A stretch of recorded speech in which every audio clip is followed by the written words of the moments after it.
Hi friends, Huesto Enrico here. Huesto de Taquiendo de Famiciofles de Piplioples.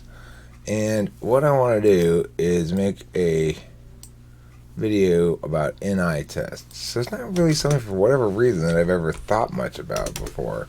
And it must be NI ignoring is my only explanation for that. But I've got a few possible thoughts in mind, and I've got others besides this in mind, but I just decided to make a video now because I'm waiting for a client to talk to me in this room about a debate coaching thing. And one of my old LD debaters is trying to get me to coach her high school team. And that might be a little more responsibility than I want. I'm not sure, but we'll find out how much pull they have with that school district anyway, because I'm not sure they can get me hired as the coach of the high school team, or they want to pay me enough to make it worth my while, really. So we'll find out. Okay, anyway, that's irrelevant. What's Joe up to? I'm curious. I would like to try this test on some NI polar people. I could try it on my dad, maybe. If you give a bunch of clues that obviously link to something specific, if you'll get a wishy-washy answer out of NI polars. So if I say, Joe's got a pickaxe and he's dressed in some sturdy clothes with some hiking boots and stuff on. He's got a shovel, he's got a pan, he's got a backpack with water and such, and a map. What might he be doing? Well, there's one element in there that makes it pretty clear what he's doing. He's going to prospects for gold, probably. But can an NI person pick that up based on just the pan? I don't know, maybe. NI polar would say would have trouble looking for the universalities like that. Why is this better? If you give an NI polar person two poems, one of which is better than the other one, and first of all, they would immediately resist that notion, presumably, that one of them is better than the other. That they would say, that's in the eye of the beholder every time. There's only SI reality. There's no NI reality here, okay? Presumably, an NI polar person would say that. If you gave him two poems, one of which was clearly better than the other one. But Eric, how do you know which poem is better? NI, okay? So I could find some bad poem by some somebody who's not trying to do art but just trying to express themselves, and they don't know anything about meter or anything like that. And I can put an extra poem of somebody who's really skilled with language and also NI resonant, and put the two next to each other. Make sure they're not famous enough that other people have seen them before in some regard. And ask, which one is better, I guess, ask first, and why. The why being the important part.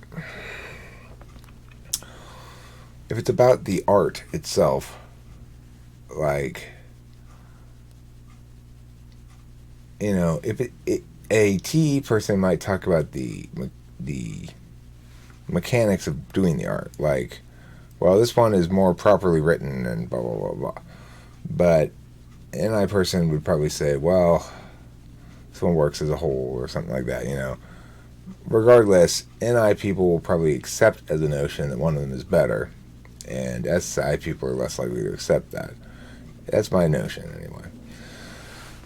What makes something good? If you ask them, what's something that you think is good? Like, name a song that you think is really good, and then ask them what makes it good. And they give you reasons that aren't about the song. Like, well, I mean, I was there when blah, blah, blah, blah, blah played this song, and so it's a great song. That's not about the song at all. If they give you answers like that, that would tend to be indicative of an NI polar. The Crocodile River story question. I will give the Crocodile River story question after I pull this bong rip. This bong rip is sponsored by Florida's Natural Grapefruit Juice. If you're thirsty and need some tangy tartness, try some Florida's Natural Grapefruit Juice.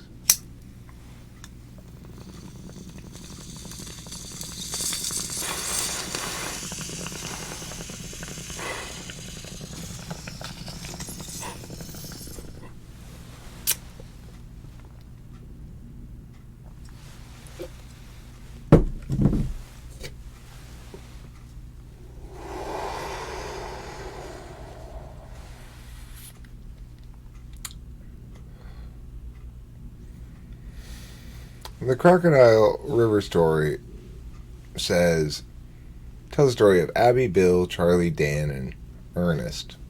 Abby, Bill, Charlie, Dan, and Ernest. A, B, C, D, and E. Abby's a girl who's going out. What did I say? Abby, Brian, Charlie, Dan, and Ernest. Abby, Brian, Charlie, Dan, and Ernest.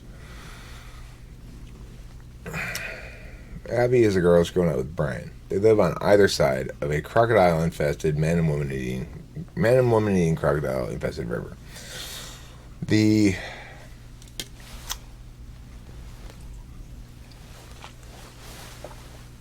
As often happens in these hypotheticals, the bridge is washed away. So there's no more bridge. And Brian lives on one side of the river, and Abby lives on the other side of the river. And so she really wants to go visit Brian because, they're in a relationship. And there's before time of phones. They can't really communicate since the bridge has been knocked down. It's been weeks since they've been able to even see each other or communicate at all. And she's like, okay, well, I've got to pay the fee for one of these river boats across so that I can go see my boyfriend, my significant other. So she goes to the riverboat captain, whose name's Charlie, and says, Charlie, listen, I really need to go see Brian. He's like, well, it costs, 30 smackaroons. And she's like, well, I don't have 30 smackaroons. And he says, well, you got something that's worth 30 smackaroons. Round trip, baby. Round trip fare you can pay. Just let old Charlie get his Mac on, you know what I'm saying? And she's like, ew, no, I'm going out with Brian. So she stomps away. She goes to her friend Dan. They're old friends. They've been friends for a long time. No hanky-panky, they're just friends. Dan's got a boat. She goes, Dan, please, take me across the river to see Brian. I'm desperate. I need to see him, and that riverboat captain, I don't have the money to afford it, and he says if I don't go across the river with him, if I sleep with him, then he'll take me across the river for free. I don't want to do that, obviously. And Dan's like, ooh, Abby, listen, I'd take you across the river, but I got a business deal possibly in the works in the future with Charlie. I don't want to mess that up. If he hears that I took you across the river for free, he'd probably be mad at me, so I can't take you across the river, sorry. Abby's upset that her friend won't help her in a time of need, but she goes back home and, with a great sigh, resigns herself to paying the fee that Charlie says she can pay.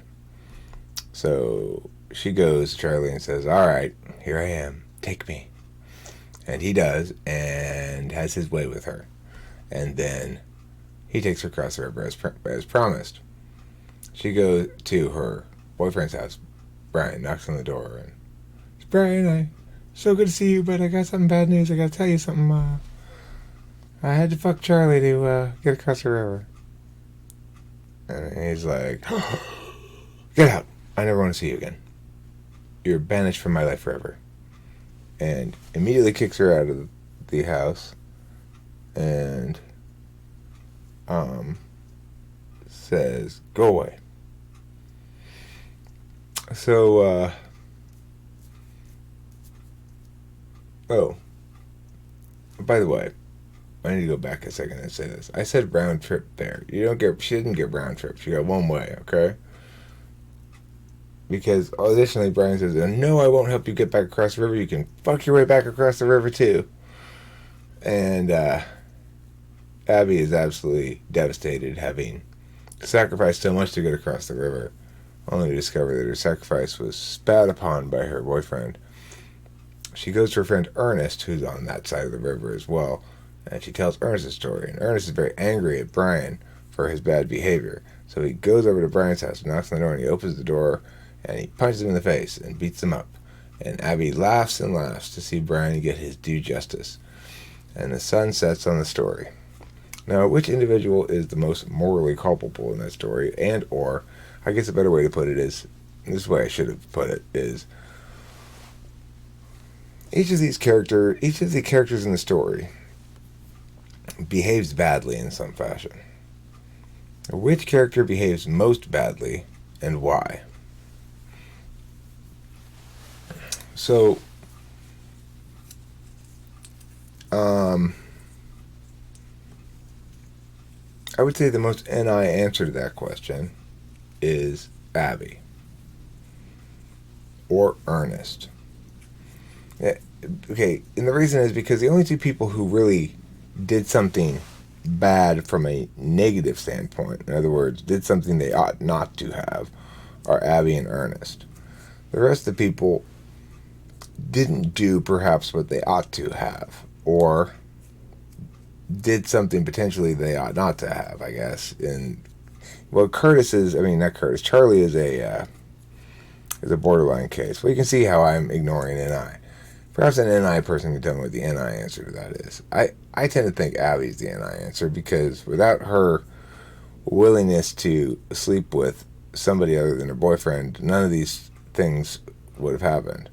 You might also say the same thing about Charlie, but Charlie didn't have any obligation to not offer her a way across the river. It's not like he was denying her across the river unless she slept with them and refusing to take her money or something. He was saying, well, if you can't pay for it, I'll pay for it this way, and she chose to take him up on that. Let me check my clients here. I'm in the room. Okay, so troll story, if you haven't heard it, let's watch about it in some other video, but that's also an NI kind of a story. If you haven't heard the troll question, it has to do with being the mayor of a Middle Ages town. You've got a troll in the middle of your river, and he's taking a 10% troll tax of all food that crosses the river. Your bridge is washed out. You can only take food across in boats, but anytime you do, he sneaks up really fast, steals your food, 10% of it, and runs away and says, thank you for paying the troll tax. You only have enough food stored up for winter to just barely feed everybody. If you give him the 10% throughout the winter, so many people will starve. People are clamoring you for you to do something. Go ahead and do something, Mayor. What are you going to do? So the thing is, that question, if you want to answer it without a spoiler, then don't watch this next part. The NI answer is move the people, not the food. It's the simplest, most straightforward solution to the problem. You don't have to move the food across the river. You can move the people across the river to the food. And that requires good NI to get that. Now, the first person I ever asked the question to, in fact, the person, I made up the question on the fly, asked this person, didn't know what the answer to the question was. He was an INTP, and still is an INTP, obviously, and used NI demonstrative. He nailed it, And I didn't realize how rare it would be for people to get the answer until I asked it of tons of people, But that's a good NI test as well. Presumably, an ESTJ, despite their TE, would never get the answer? I don't know. Maybe that's a TE thing, too, though. He's got ignoring TE.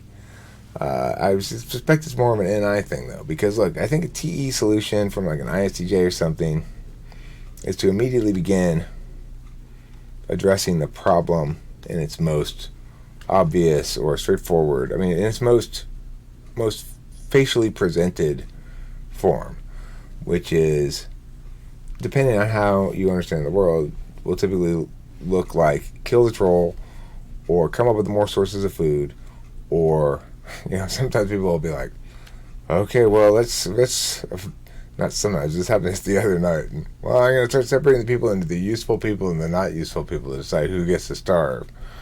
I pointed out that killing all the babies probably will anger their parents. They may not be useful, but they're precious in some regard. And serial killer pills. That, it seems to me, is also a question that may have as much to do with NI as it does to do with FI. Shenzhen's serial killer pill question, where it says, anyway, I gotta go. There's a single answer to that, which is you're already scared. That's the best answer. Thanks for watching.